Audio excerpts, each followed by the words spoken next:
That's incredible. Today, we're going to sit here on this bed, Lisa and I are, and we're going to talk to you about sex. That's right. We're in this series called Sexual Revolution, and we're going to talk about something today that we really get a lot of questions about. We're talking about how to teach your kids about sex. This series has been incredible for me because as the truth of God's picture for sex has been given, I've learned so many things in my own life, and I've learned one thing in particular is that, God has big sex in store for us, and I've heard that throughout my life. But I think a couple of weeks ago, Ed, you said something that was so descriptive of me.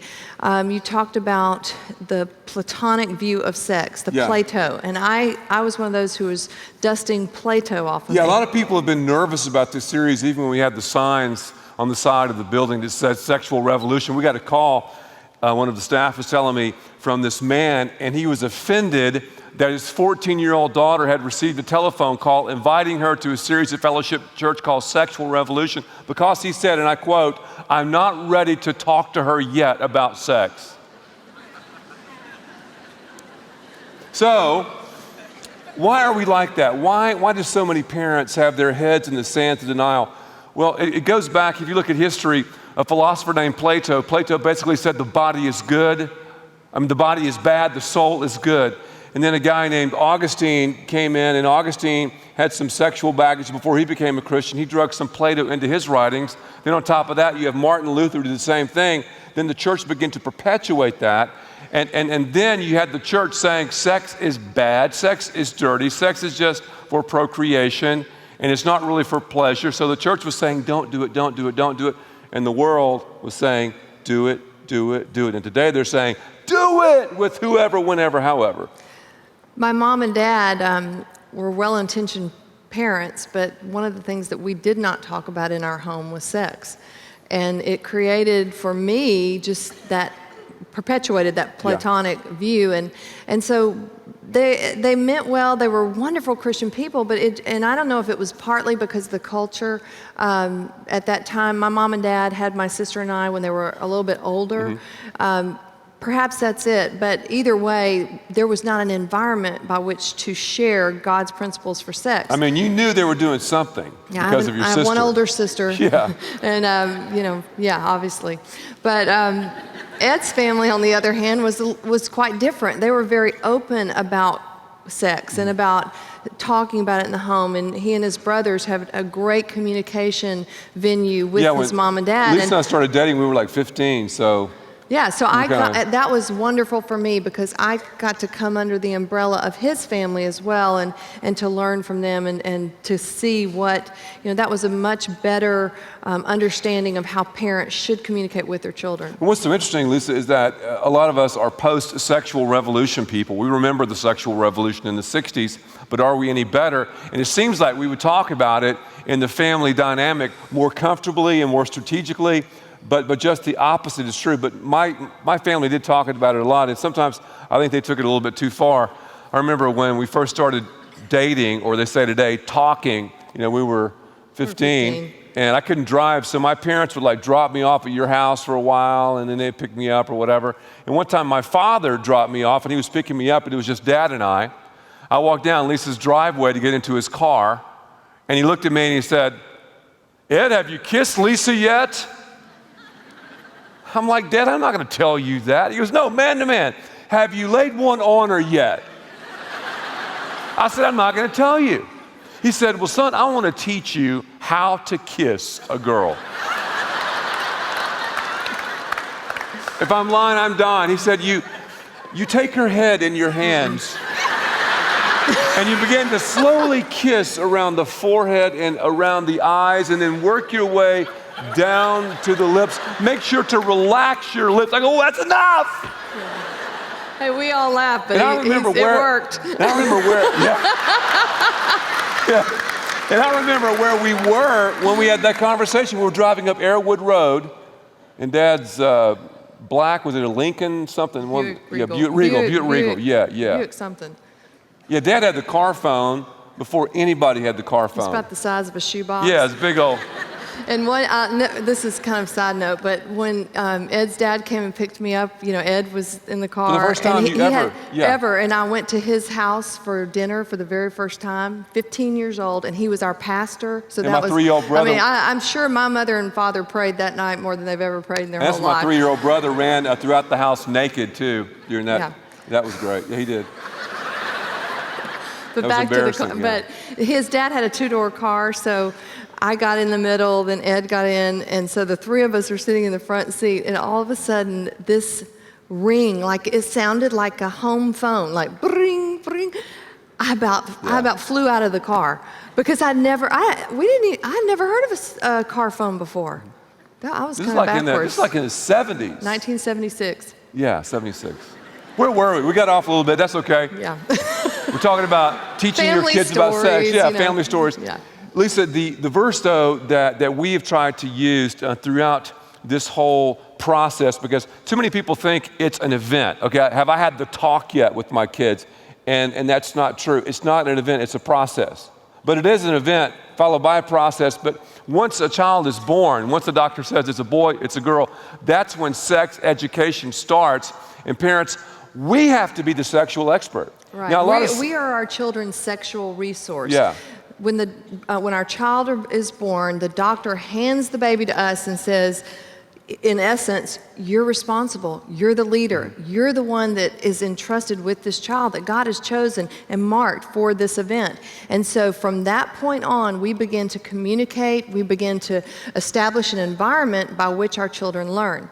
And in Deuteronomy 6, verses 6 and 7, and I know almost every time I'm on this stage, we talk about this passage of Scripture, but it is the precedent by which we as Christian moms and dads, by which we teach our kids. And it's verse 6, it says, "These commandments that I give you today are to be upon your hearts." That's the parents' hearts.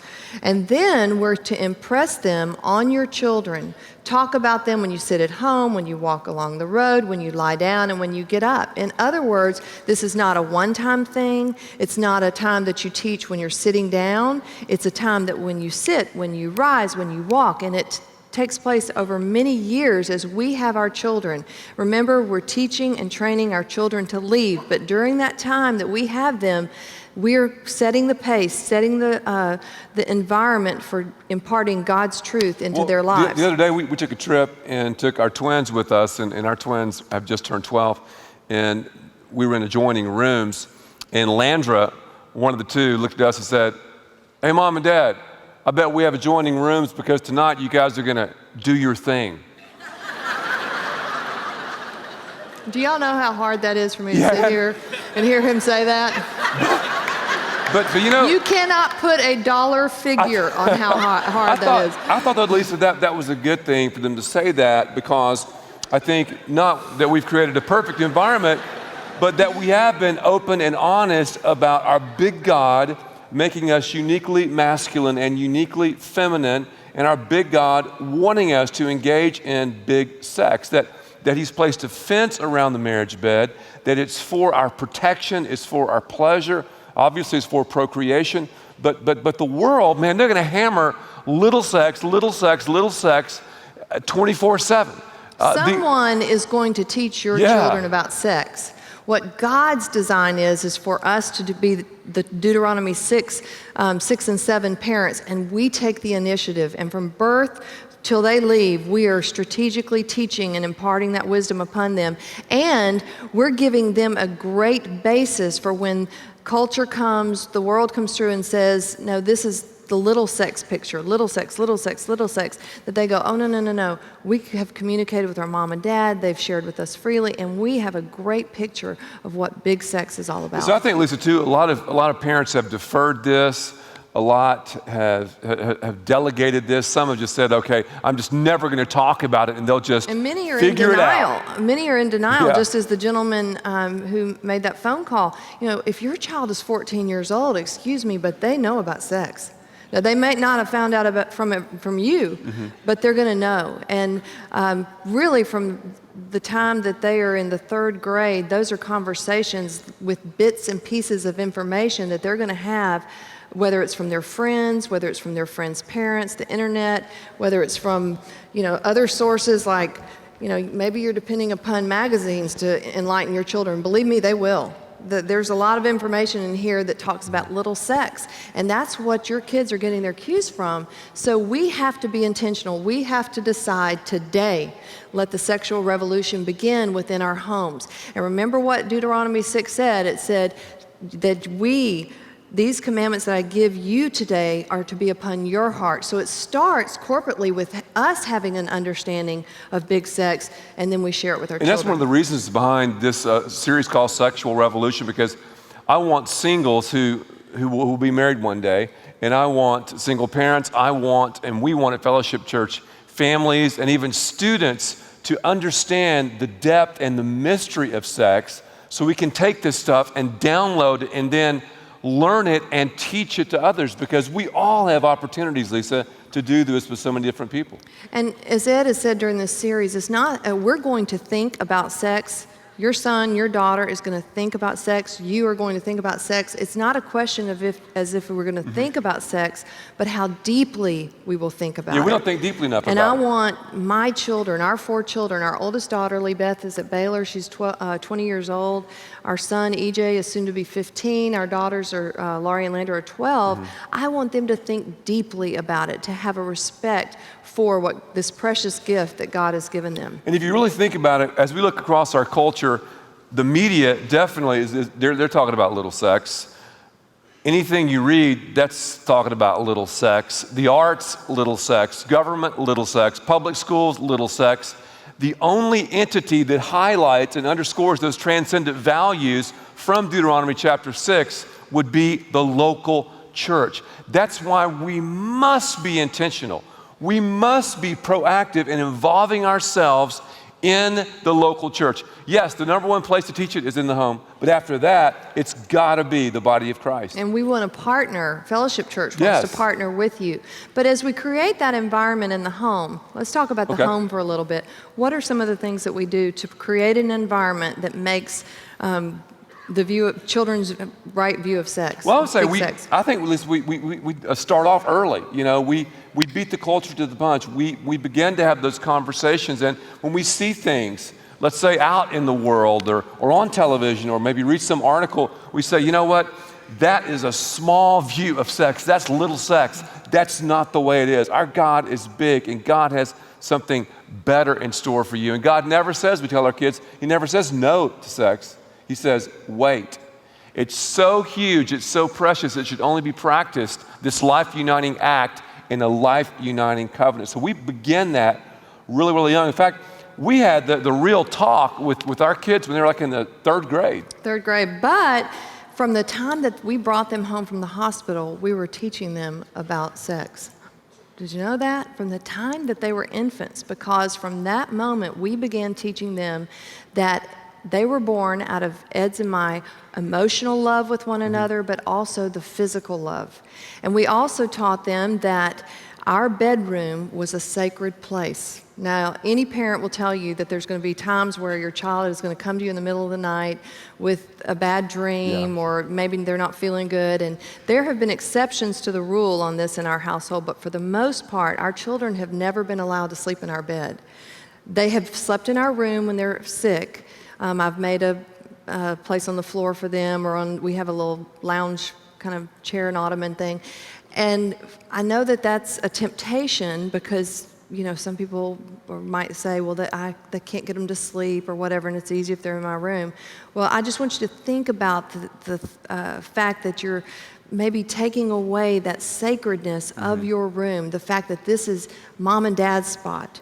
And it seems like a very simple thing, but we are creating an environment, creating a respect for the marriage bed. Well, when kids, Lisa, are like 2 or 3, I mean, they pretty much case the joint and say, I'm going to take over the house. And if we aren't strong, if we're not leaders, they want your bedroom. They're going, man, they'll try to take it. I like the decorations in there. It's a lot better than mine. It's a big old bed.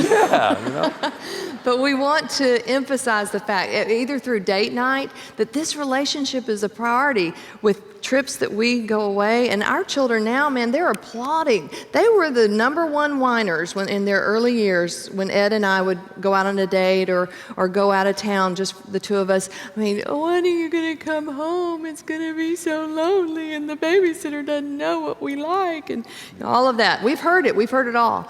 But I can tell you what we've deposited into their life and into their understanding of God's view of sexuality and into their forecast of the future, what they are going to be looking for in a husband or wife and what type of relationship that they want to have, that it is a high priority. I think that that's a very important thing. Lisa, and that environment starts early on. Let me ask you a tough question.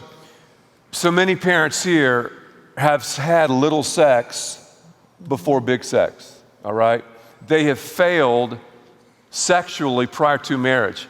And they're hearing this talk and they're going, all right, can I say this? How can I talk about this? What if Junior or Sally asks me the questions, hey, Mom, Dad, were you sexually pure prior to marriage? What do you say? That's a good question, isn't it? Put her on the spot. He has put me on the spot. We did not talk about that last night in the Saturday night services. Nope. So. I'll tell you what I would say. No, I have an answer. I'll you tell you put what me I on would the say. spot, I get to answer. Yeah, that was mean. I'll pay for it. Christianity, the foundation of Christianity is about God taking us in our rubbish, about Him taking us in a fallen condition and giving us life. And so no matter what circumstances that you've been involved in, no matter what you've done, God will restore. And He takes those things, and it's a great opportunity for you to share. I would not give specific details. I would just, in a very non-specific way, say, you know, I gave my life to Christ, and I started living for Christ at this point in my life. And I failed on many things. And so God has forgiven me and has restored me. And what we're doing now as a family is we're living for Him and putting His standard above all else. And then we can go from there. So you're teaching them about forgiveness. You're teaching them about the struggles of life, but that God That's an has incredible answer. Golly.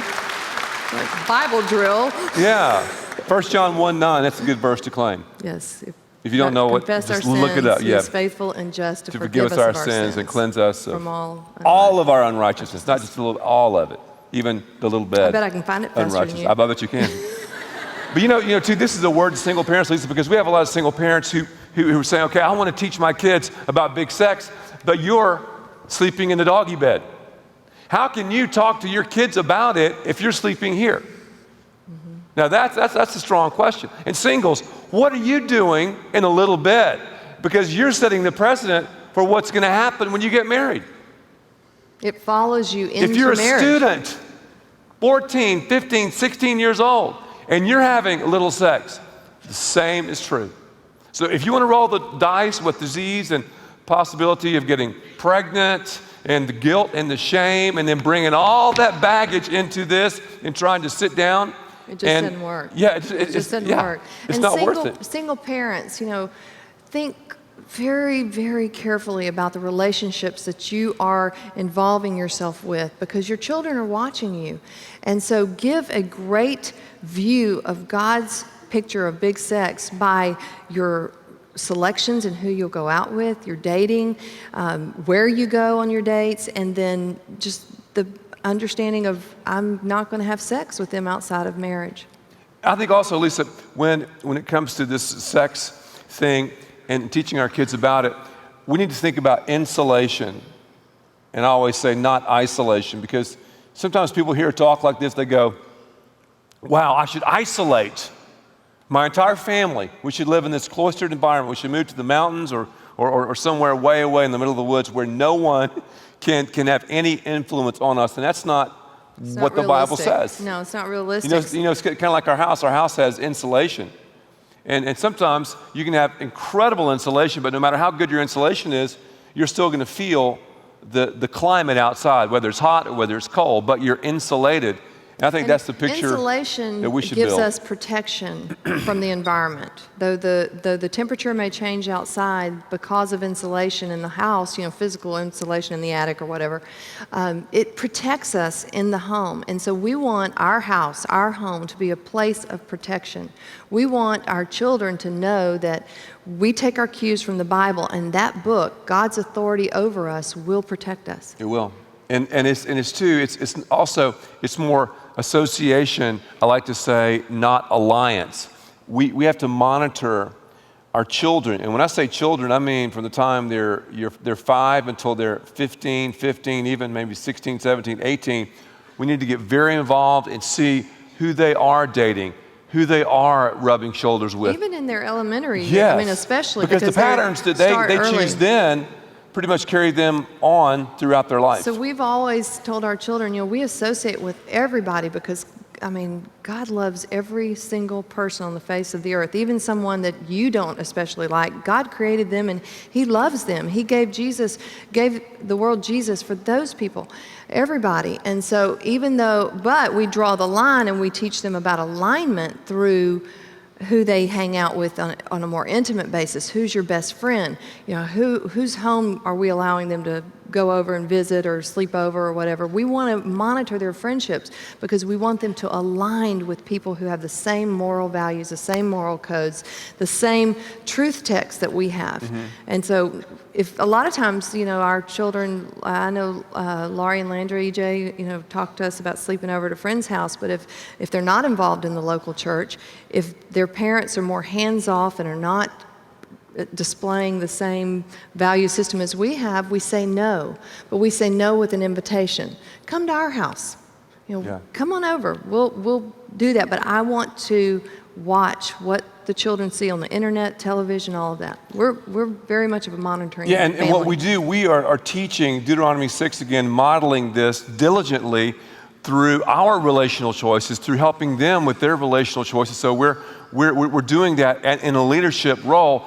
They see that, and I'm telling you, the kind of friends that your kids have today will be the kind of friends they have when they're in their 20s, 30s, 40s, and 50s. And that's why we make no bones about it. We have partnered heavily with Fellowship Church, Lisa, to help us to underscore these values that we're teaching. Absolutely. And from the time our children have been very young, obviously, they're here at church. They're involved in these programs. When you say the word monitor, that you monitor your children's activities and things, that sounds so negative. And especially in a culture that teaches that we as parents need to have friendships with our children. No, we as parents are to lead our children. We're leaders. And we have only a brief window of opportunity to do that. And so we must take advantage of all that God's given us, and the local church is part of it. Jesus said some strong words in John 15:19 about leading children astray. And these words are not usually recited very much on Hallmark cards, but they're from Jesus, John 15. He said, if you belong to the world, it would love you as its own. As it is, you do not belong to the world, but I've chosen you out of the world. Then in Matthew 18, verse 6, he says, but if anyone causes one of these little ones who believe in me to sin, it would be better for him to have a large millstone hung around his neck and to be drowned in the depths of the sea. Those are some strong words. Liberating words, but also some strong words. And it just underscores the responsibility that we have, as parents have to not remain silent. Silence is slander in God's economy when you talk about sex. Yes, like if Lisa and I are having a conversation about someone, and I bring up someone and kind of start ripping them, well, if she's silent and knows them, she slandered them by her silence. And too often parents are slandering God's design for sexuality because we remain silent and we do not teach appropriate teaching to our kids. Mm-hmm. So Lisa, I would say, just to wrap this thing up, I would say really it's all about a gift, isn't it? It we is. Can give our children. Sex is truly a gift, and we have so many ways that we can share this gift with them. Again, Ed and I mentioned partnering with Fellowship Church. I'd like just to tell you a few of the things that we do intentionally here at Fellowship for you, to assist you and for your students. In the parenting classes, we have a class that's taught by Debbie Wade, is one of the teachers, on creating an environment in your home to share with your children about sex. And she's an expert in this. Yeah, Does how an to incredible do job. the talk, you know, because you got to have that time where you sit down and give the specifics of sex, the sex act. That's nothing that most of us look forward to because we don't see it as the gift that God's given it to us. So it talks about all of that. We also have classes through our Surge ministry, which is our 7th and 8th grade. And in the spring, we have classes that, it's a series that's taught on Wednesday nights, and it's for the students. Parents are welcome to come to that. And it culminates, it's a purity class, and it culminates with a purity ring. And you know, we've had some parents too. Again, parents, I hate to slam you, but let me slam you for a second. We've had some parents, our junior high leaders have told me, that take their kids out when we talk about sex because the parents say they're not ready. And it's true, parents have a good read on your children, but I would say, you know, watch out because by the time they're in 6th and 7th grade, they have been exposed to things that you might have your head in the sands of denial. Yes. So just be sensitive to that. And, you know, and the youth staff is very sensitive to that. So have open communication with them. But anyway, that's something that's provided. They receive a purity ring to wear on their right hand to wear until the time that they receive their wedding ring on their left hand. And that's a ceremony. The moms and dads are invited, family members, just wonderful. We also have age-appropriate teaching for our students in the mix, and just it goes on and on. We're doing Bloom coming up November 4th. It's going to be, you know, just off the chain. It's awesome for ladies and daughters and I like that, off the chain. Where'd you get that friends from phrase? you. I love that. Heard it from you. It's going to be a great day where we talk about things like dating and dressing appropriately and how to, you know, live properly, ladylike conduct. It's going to be really good. So there's lots of things going on here to help you. Yes. Yeah. Bloom. Okay, and we can register online. I don't mean me, but I mean women can register online. Any of these things you can get information at the kiosk or go online or call, however you choose to do it. That's cool. But it is a gift. And Ed and I have given our children many gifts over the years, Christmas gifts, whatever you want to look at different things. I know one year we gave them a John boat for fishing, and they loved that. John boat's one of those little bitty fishing boats. It was a lot smaller than what we thought. But the greatest gift that we could ever give our children is the gift of God's view of sex, big sex. And so we want to just challenge you as parents to commit to making a gift to your children. You know, that's the greatest thing we can there we go. Yeah, there we go. There. That's Okay. perfect. Right now there. we got it. Yes. So, big sex. Big sex. Give it to your children. That's right. And it's our prayer that the sexual revolution starts today in your home. So, big sex, that's what it's about.